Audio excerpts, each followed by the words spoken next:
Progressive magazine exercise number 15, 840 words at the rate 100 word per years. So be ready, start.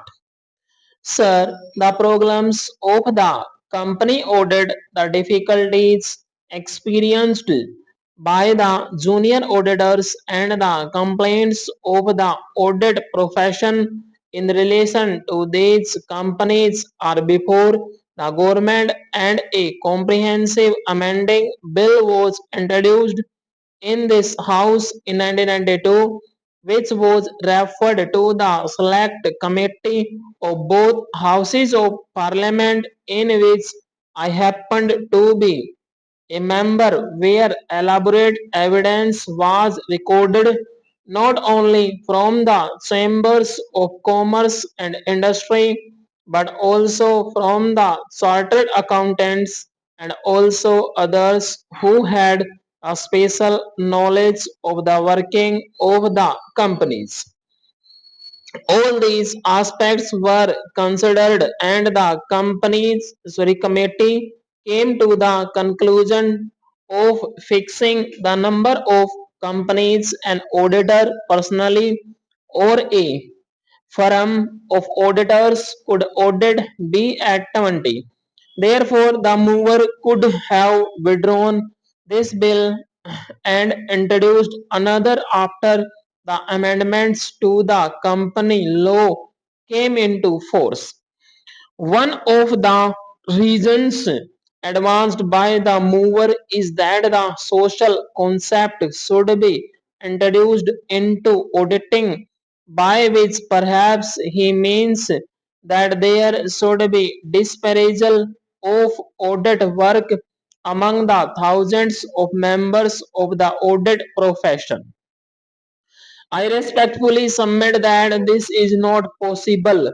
No work can be distributed because some auditors have little work of are starving and some work should be given to them.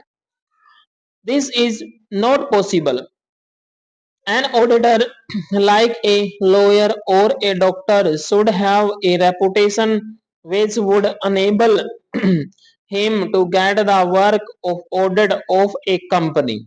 Naturally, companies would select auditors or firms of auditors who have a reputation in their profession.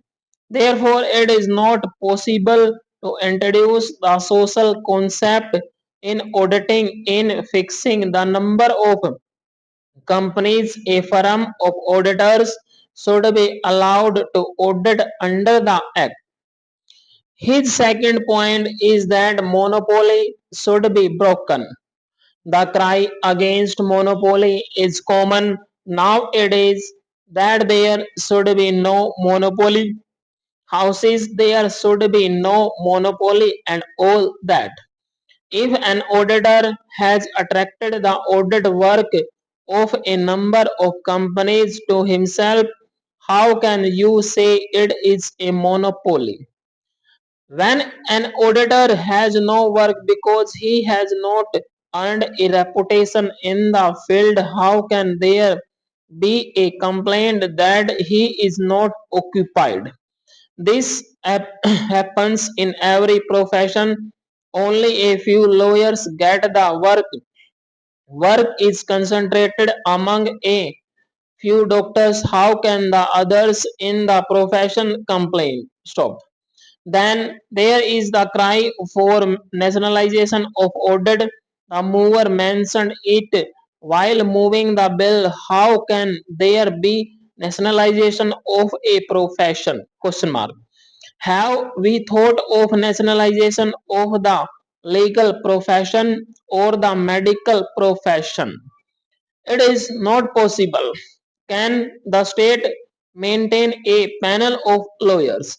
The state do appoint lawyers in case where a client is not able to engage a lawyer, but no government, no state can maintain a panel of lawyers, doctors, and so on to look to the needy. It is not a workable proposition. Nationalization may be a good slogan, but It does not work in relation to certain professions in which the success of an individual depends on his own merit. Another point urged by the mover was that an auditor should be charged every 2 or 3 years.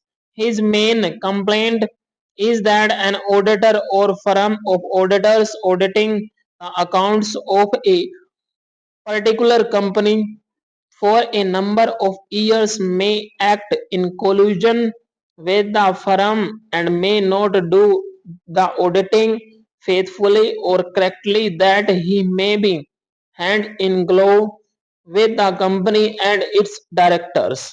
In such cases where a chartered accountant is found to be guilty or misconduct, there are provisions in the Chartered Accountants Act under which action can be taken against him. It takes 3 years for an auditor to understand the working of a company.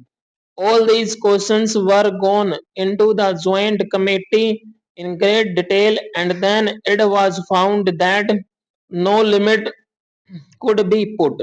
Though the number of companies an auditor could audit could be limited, the period during which he should be allowed to audit a company was not found to be capable of limitation as feasible, and that was why it was rejected.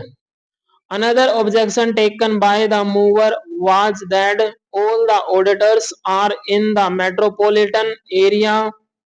Necessarily, they should be from the metropolitan areas. They should know the working of companies. How can an auditor residing in a small town whose only business is to audit the accounts of small businessmen for sales tax purposes or for the purposes of other commercial taxes be entrusted with the work of auditing a company's accounts?